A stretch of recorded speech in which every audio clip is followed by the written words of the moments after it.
ஒரு அரசர் 10 இளைஞர்களை விவசாய இளைஞர்களை கூப்பிட்டு இந்த ஆளுக்கு ஒரு மாங்கொட்டையை கொடுத்து இதை சரியான முறையில் விளைய வச்சு கொண்டு வரக்கூடியவர்களுக்கு நான் அமைச்சர் பதவியை விவசாய அமைச்சர் பதவியை கொடுக்க போகிறேன் அப்படின்னு சொல்கிறாரு. 6 மாதம் கழித்து வாங்கிடுறாரு.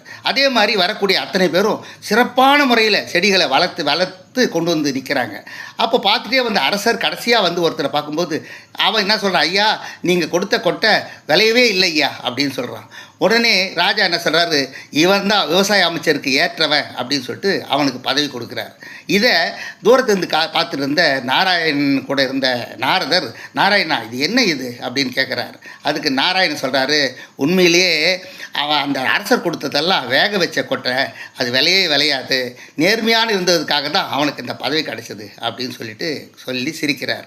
உண்மையிலே பதவி வரக்கூடியவர்கள் இப்படிப்பட்டவர்கள் தான் இருக்கணும். இதை ஷேர் பண்ணுங்கள், லைக் பண்ணுங்கள், சப்ஸ்கிரைப் பண்ணுங்கள்.